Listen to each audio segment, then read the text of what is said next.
Let's talk about the ugly truth of building a good physique.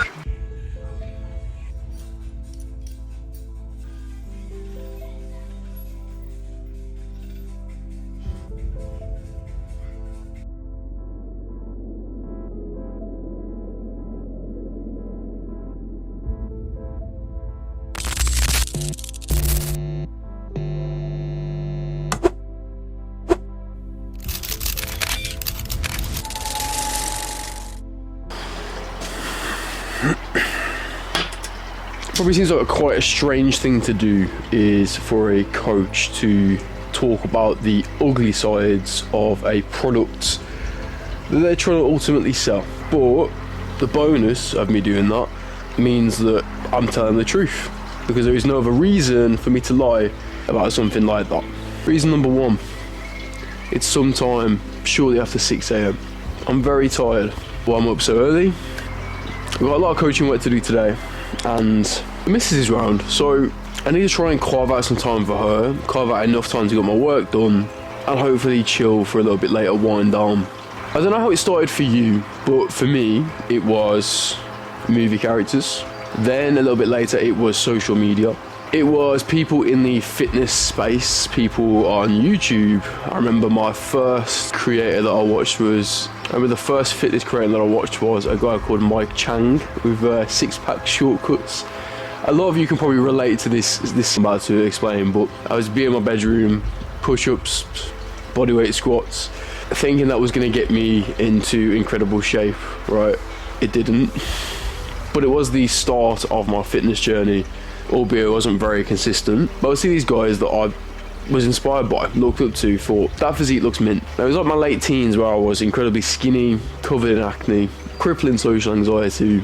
So naturally, being in my teens and not being really content with who I was at the time, when I would see people like this in the movies, on YouTube, on social media, I'd want that. And it wasn't that long ago that in the movies these things weren't all that unrealistic. But these days, the standards for what is a good physique, we hear about the dad bod thing, right? Girls just want a dad bod, but a dad bod isn't a dad bod these days.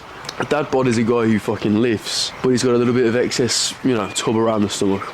That's not a dad bod. A dad bod, the average dad's body, probably, for the most part, fairly skinny fat.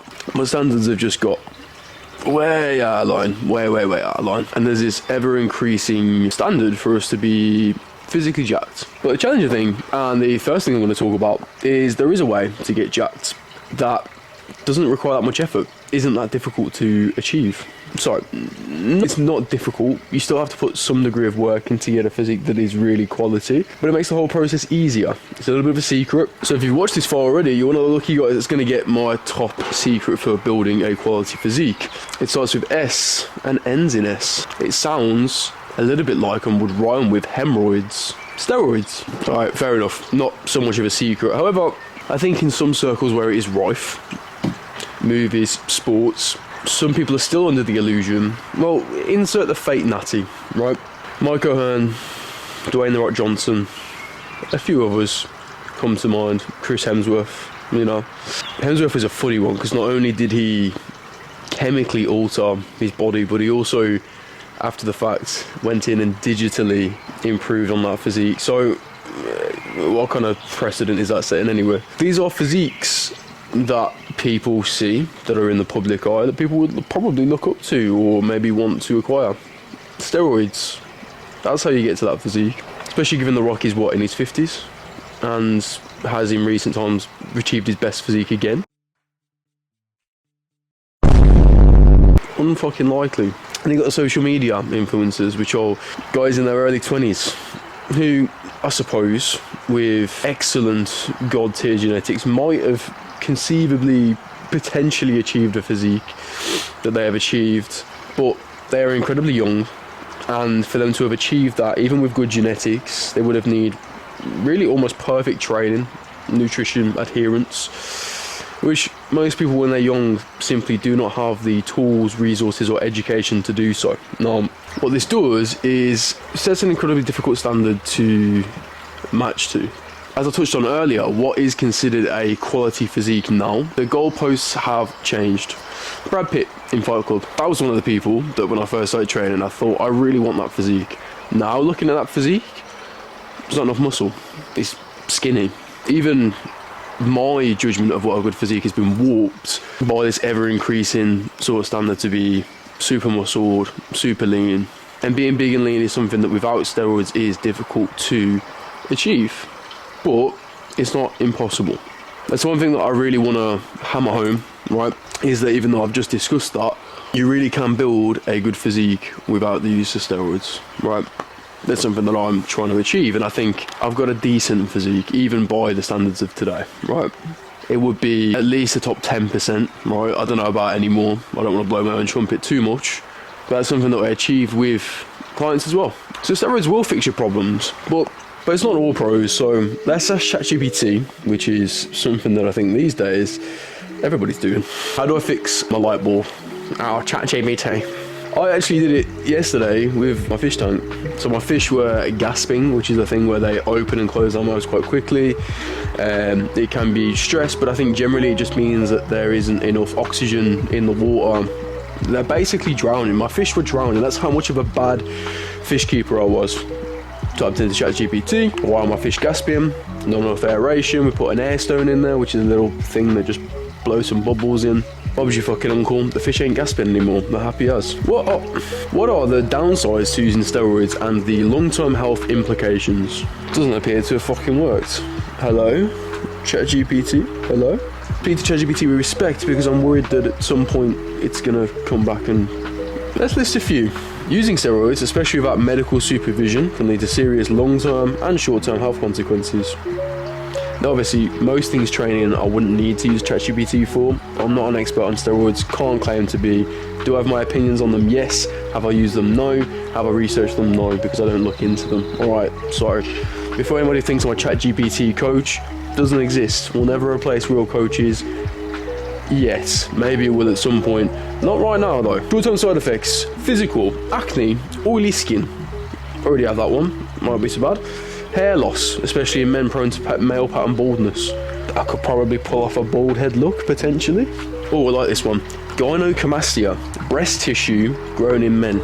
Right, you literally will get like a little bit of titty fat that you didn't previously have. It kind of hangs down, it looks like a tit. You want that? Don't think so. Increased body hair in women. You're probably not a woman. Not many women watch my stuff, so that's okay. Liver stress or damage, especially with oral steroids, right? Your liver, quite important. Mental behavioural changes, mood swings, roid rage. You're gonna have more aggression, right? Which, put into the right areas, might not necessarily be a bad thing. We have to be honest. I've heard from users of, and in the literature, that steroids make you feel, at least to you, pretty good. But you might become a prick to everyone else, which means that you won't have any friends. Your missus will make you sleep on the sofa, might happen. Aggression and irritability, anxiety or paranoia, sleep disturbances, not ideal. Some long-term health risks: increased LDL, bad cholesterol, and decreased HDL, good cholesterol, high blood pressure, thickening of the heart muscle. That's what we call heart hypertrophy. You get hypertrophy in your heart, right? Not good. Increased risk of heart attack, stroke, and sudden cardiac death. Liver and kidney damage. Hormonal disruption. Testicular shrinkage. Not ideal. Infertility, low sperm count. Decreased natural testosterone production. Long-term erectile dysfunction. You're going to be horny. Your dick might not even work. Not ideal. Depression, addiction, aggression, not ideal. And if you use and abuse these things for a while, you may then become dependent upon hormones, HRT, hormone replacement therapy, to even feel normal again. All for a shortcut to a physique that I would argue most of us could have achieved naturally. I think that the natural limit, which by the way, I believed at certain points throughout my training journey that I've hit multiple times, I didn't. I'm actually now seeing progress year on year again, albeit very slow, but more on that later. There are people out there that have taking steroids, because it's quite a big percentage. I might put it on screen somewhere of how many people we think of taking steroids, right? Or how many people are currently using in the UK or USA or whatever. I'll find some statistics, Jay, put them on there. And it's a lot, but there's not that many quality physiques, which means what's worse than people jumping to using steroids early on is the fact that they're jumping to do so when they haven't even mastered nutrition, they haven't mastered their training, they haven't mastered recovery and lifestyle. So all these things that they are avoiding doing are using steroids as the little band-aid to place over it. You're compromising your health, you are doing a thing that is potentially dangerous for yourself and maybe even people around you, all for a mid physique. I have a better physique than some people using steroids. How does that feel? Imagine if you're that person. Imagine if you're sat there, testicles like raisins, right? Your dick doesn't work. You've come off it, so you're depressed. And your physique isn't as good as someone that has done it naturally. Feels good. Health is in order. Is going to live longer than you. Obviously, that has sounded like we're doing a lot of bashing of steroids, right?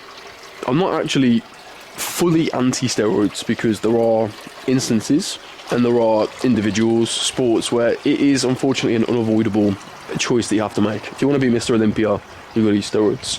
If you want to compete at the highest level in a lot of sports, you're probably going to have to use a bit of steroids. You're going to be a Hollywood actor in a superhero movie these days, steroids. Unless you're Robert Pattinson in The Batman, because I'm pretty sure he flat out refused to use them. So fair play to him, and to be fair, a decent little physique. Put that little snippet from it with his back when he's walking down, I think it's in the morning, there's like decent muscularity on him. Fair play. So hopefully now I have to some degree dissuaded you from using steroids. A lot of you probably weren't thinking about it, but I just wanted to be thorough. People within this space, within this industry, are using that to get the extra step, set the standard, and to be honest, for a lot of people, sell you something that simply isn't actually as good as they claim it is. Like nowadays, people say, what is the motivation to use steroids? Well, it's quite obvious. If you claim to be natural, you look fucking insane. Live a king, right?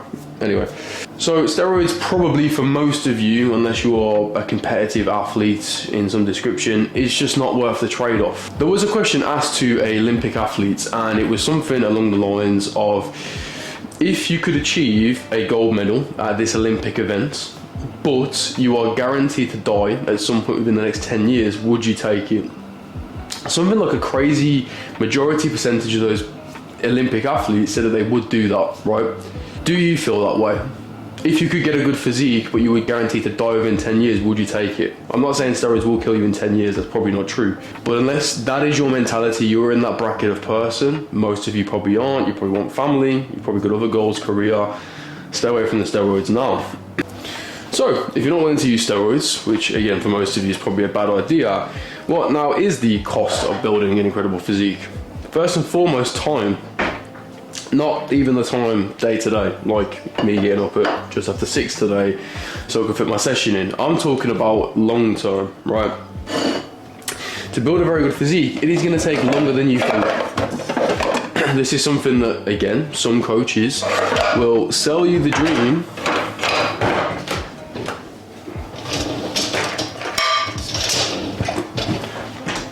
that you really can build an incredible physique in a few short months. Now, granted, what we can see within a few months is an impressive fat loss transformation. There are benefits that can occur within as little as a few weeks. You're going to feel better, you're going to perform better. All of these things are worth the cost of entry, the admission fee, at least I personally think. But to actually build a quality physique, right, what is a quality physique? It is to most people, certain amount of muscle tissue within the right places and a range of body fat to which they deem desirable, right? So we need a certain amount of muscle in the physique in places where people want it. For most people, this is nice cap delts, decent chest development, a back, tapers down, gives you this nice tight waist look, you know.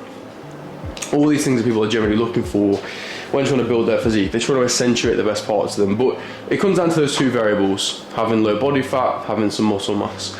Muscle mass, unless you are genetically gifted, fuck it, it's getting hot in here. takes a long time to actually build. Now, granted, for most of that time, my training was not optimal, but the other day, I put together a little year-by-year comparison of how the physique has developed with time, and I'll put that up on screen somewhere now for you. But what you will see is that it's been pretty slow, right?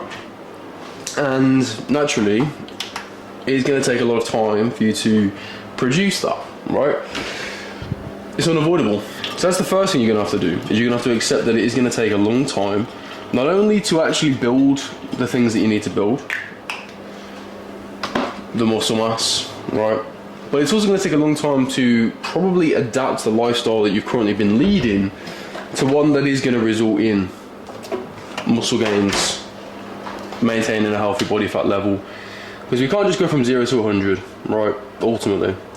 Even with clients that I coach, which will have a leg up, they'll have a head start on anyone that's trying to go alone and do what they need to do. Even then, I set the expectation immediately out the gate that it's going to take time for you to change the habits that you currently have and the behaviors that have led to the position that you are currently in. Because you need to understand that the shape you are currently in is a result of all the decisions, the habits, the routines that you've currently had. It's not your terrible genetic metabolism. It's not this bullshit thing over here, right? It is because you've either overindulged in calories or not trained a fucking day in your life and spend most of the time on the sofa, right? There may be very, very rare exceptions that might have had hypothyroid, low thyroid activity, or you might have 1 in a million terrible genetics. I can almost guarantee the majority of people watching, in fact everyone watching this, because I don't have a big of an audience, your genetics are fine, you just need to adapt those things. Okay, so we understand now that time is one of the costs. What is another cost? Doing uncomfortable things. Not just within training, but potentially day to day, tedious things. Planning out nutrition, being organised with food, keeping to a schedule, right? These things require upkeep and a degree of effort to maintain. You're gonna have to do hard things. You're gonna go through phases in your diet where you are hungry, and if you want to get lean, you are gonna have to not eat, even when your body is signaling for hunger, which for some reason in this day and age appears to be something that people think is like the hardest thing ever. Oh, I've cheated on my diet, I'm hungry, right? You felt the emotion of hunger, therefore you had to eat, okay? If someone pisses me off in my part-time job as a waiter at Harvester, right, I sometimes get the feeling of taking them out of their seats, picking them up, dropping them on their head. Oh shit, I've overdone the salt. Sorry, I got a little bit passionate there. And using the years of BJJ experience that I had to systematically go about causing them a somewhat serious degree of pain and making their life very difficult. No, that is a momentary feeling, right? I'm a decent guy. I am most of the time, I promise. I don't actually want to do that to the person in the moment. You might have the feeling, the thought to do it. But some great thinkers once told us, you are not your thoughts, you are not your feelings, you are the person that is observing that and decides what to do with that information. I understand to exist in a society that functions well, to not cause myself problems, and also this person probably is just having a bad day of their own, right? To be a fucking human, we give some understanding. But my point being is I have the inclination to cause that person pain. Do I? No. In the same way that when you are dieting, you are going to feel hungry. Does that mean that you have to eat? Absolutely no.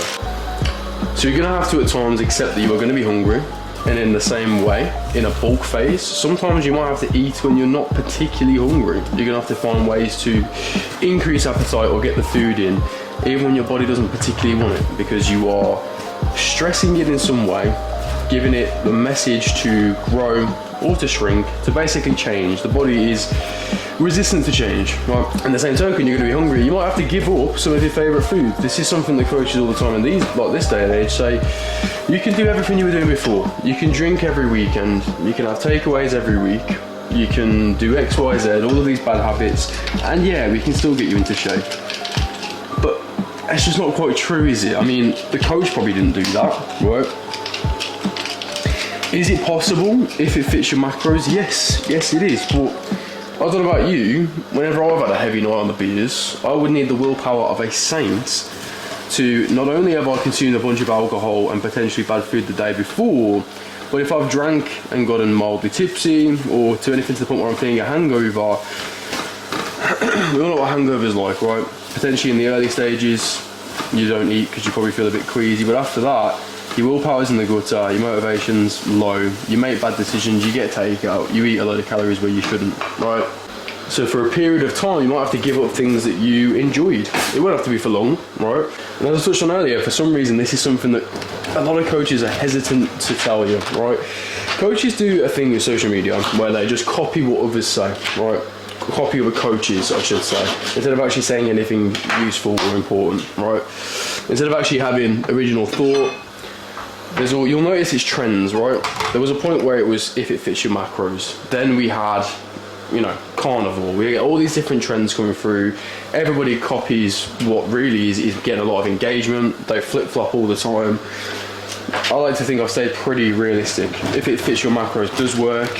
However, we want to be at least somewhat thoughtful about health, right? Because we're not just looking for physical results. A lot of us also want to just feel better, perform better, right?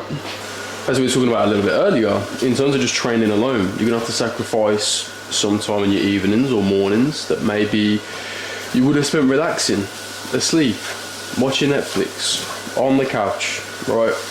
That is a cost. That's a sacrifice that you're going to have to, some nights of the week, make.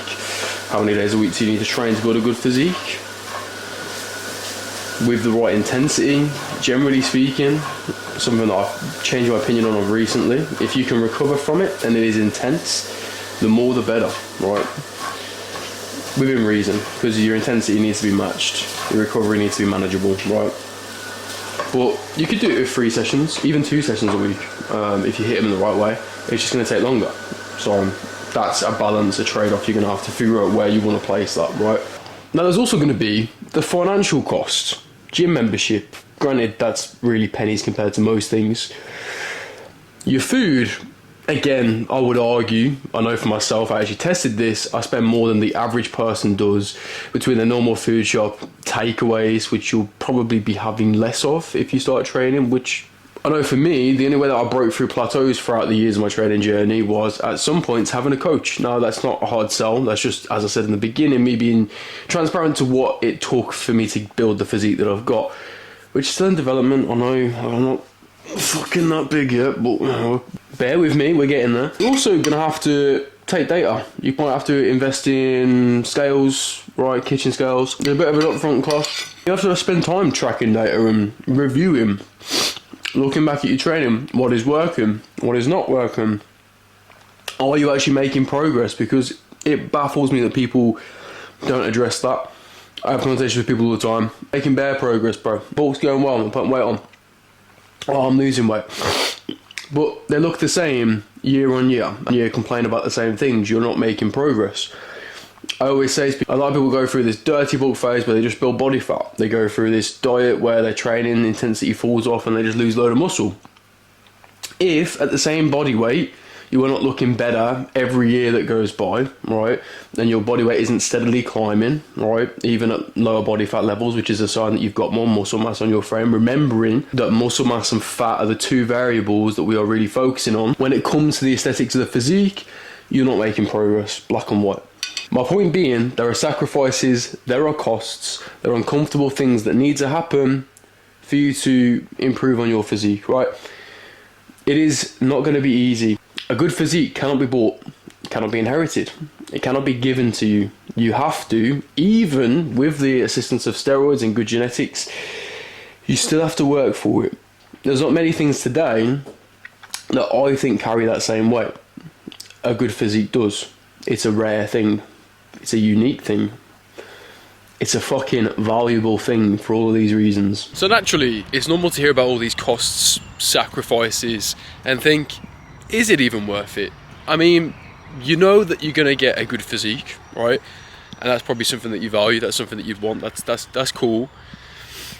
But as far as everything else, these costs, these sacrifices, is it worth that? It feels like to have a good physique, the trade-off is these costs and sacrifices, and these costs and sacrifices are negative things, right? Here's why that might not be true, or at least I'm going to explain that after I've gone and trained right now. But I'm sure after I train, you know, I feel in a position to talk about the pros and the cons in a more, I suppose, accurate sense. But yeah, I wouldn't judge you for thinking, is it worth it? Well, let's break it down. Let's break down why I think that ultimately it is for everyone and anyone.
So, thus far, it sounds like I've just trashed on gym and said it's going to cost you a lot, there's going to be sacrifice, it's going to be uncomfortable. Negative, right. It sounds like I've painted this picture that training isn't worth it, but I still do it.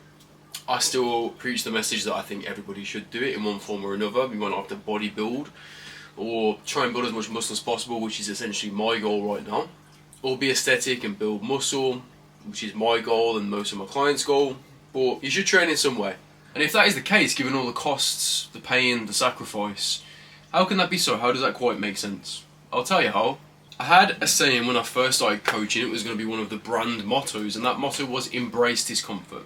I am super big on Stoicism, which is a philosophy that is supposed to develop and strengthen mental fortitude, get you to enjoy life more, get you to struggle and suffer a little bit less, at least in the way that you think and perceive things, because one of the teachings is exactly that, is to harden your mind, to do uncomfortable things, right?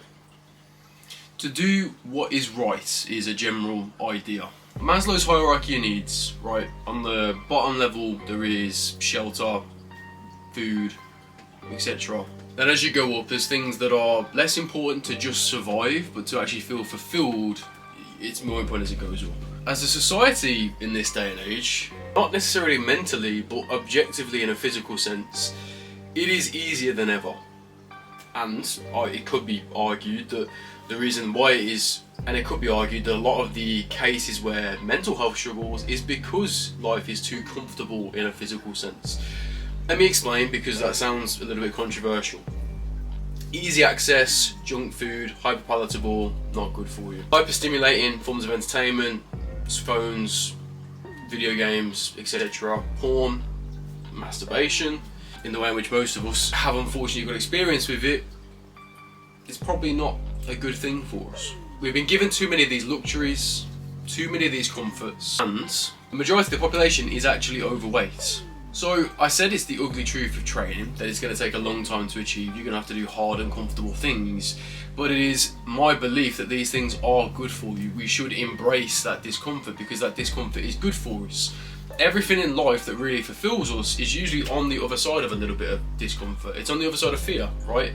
We've heard that saying, that quote before, that everything that you want in life is on the other side of fear, right? So the fact that it takes a long time, this isn't a bad thing. I used to love video games, right? And I was always drawn to the hardest difficulty setting. I wanted to do something that was hard, right? And why? Because if it's hard, if it's actually challenging, it's rewarding. I actually didn't play it, right? I never played GTA, which I know, gasp, most people have played it. I never played GTA.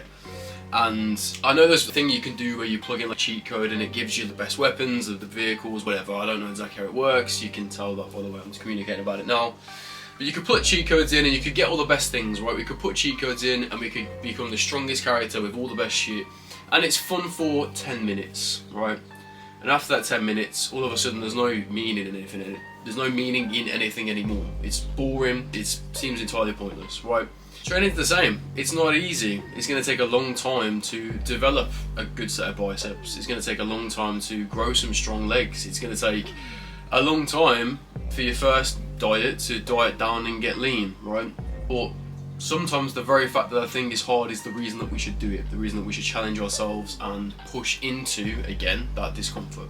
Dieting is hard, but dieting is good for you. It's shown to make you live longer, better quality of life. Training, much the same. Intense training has been shown, when it's recovered well from, to again have life lengthening, quality of life improving effects. Put it this way, if exercise and healthy diet was, you could put it in like a pill, right? If you could take that effect that it has on the body and you could pop that into a pill and you could offer that pill out, I can assure you everyone would fucking take it. But not everyone takes it now because it's difficult. Do you seriously think that the best thing for everyone is to go through life never doing anything difficult? Like, deep that. And deep that next time you're coming up with excuses on training, well, it's too difficult. I'm spending a lot of time doing this. I don't want to train intensely because it's painful, it's too difficult. What do you think is going to be better for you in the long term? What's going to give you more quality of life, right? Let's talk about this idea of this retirement thing where it's like, oh, I want to go to a beach, drink mimosas all day, kick back, eat terrible food, whatever, pizzas, burgers all every day, then I'll be happy. How long do you actually think you'd be happy for? Before A, you've become an alcoholic, B, you've become overweight, you feel like shit, your dick stops working. Are you happy living out the rest of your days like that? No. We need a little bit of the suffering, we need a little bit of it. It is not to be avoided. It's good for us. So that's the point that I wanted to make at the end of this video, is yes, it's hard. Yes, there are some ugly truths. There are some things you're going to have to do that you probably don't want to do. That is life. You want to progress in career, you've got to do things you don't want to do. You've got to meet a partner. Oh, it's awkward. It's meeting new people, it's challenging, you've got to try and impress them, connect with them, right? You're opening up yourself to potentially be hurt by partners. It's difficult, but are you just going to not do that because it's difficult? No. Anything you want to achieve requires some difficulty, because anything valuable requires some difficulty. That's what makes it valuable. If it was easy, everyone would have it. Supply and demand, if everyone has it, it's not really valuable anymore. The human body is incredible in its potential and in the way that it can endure things that we don't necessarily think that it could have done, right? So see that potential. Not to bring back the stoicism thing, because there's people that know me, I fucking bang on about it, right? Or at least I did a lot more than I do now. But Socrates once said, "It is a shame for a man to grow old without seeing the beauty and strength of which his body is capable." And it's true. The actual quote, you should go and look it up, because the actual quote is a little bit longer and it goes into a little bit more detail. But a lot of the Stoics were athletes, runners, boxers, wrestlers, right? And I think in this day and age we just neglect that. And as a society it's seen as normal. He doesn't want to train, that's fine. He wants to be overweight. These things have become normalised, and I don't think that they should. So, closing message, if you haven't been doing enough of the things lately, go and do something that's difficult. Go and do something that's challenging. If you've never seen your abs before, go on a diet. Try and see your abs. If you can't yet bench 2 plates 100 kg, get on a strength program. Aim for that. Because in aiming for things, in having purpose, well, another quote, gonna completely fuck it up because I can't remember exactly how it goes, but a man that has a why can bear almost any how, right? Life's hard, and there's a lot of things that will come up that are difficult for us to face. But the more times that we do difficult things, the more we build resilience to doing those things. The next time you get thrown shit, a family member being in financial trouble, illness yourself, injury, work is incredibly stressful at the time, who do you think is going to manage and come out better the other side? Someone that just decided, I'm not doing that because it's uncomfortable. Or the person that says, I'm going to get better at doing uncomfortable things. Embrace discomfort. We also live with a lot of regrets in life. There's a lot of things that I regret that I've done previously. I can tell you for one thing, I've never known anyone that regretted getting into shape. Lifting more than you lifted before, looking better than you've ever looked. If you can stand there, confident, you feel strong, you feel good, you're going to look in that mirror, you're going to look at that photo you've just taken, you're going to stroll on that beach on holiday, you're going to feel like the fucking man. And that, I've always said training teaches you everything you need to know about the rest of life. Hard work, patience, confidence, it can boost your confidence. It's beautiful, right? It's fucking beautiful. Not to get cliche on you, right?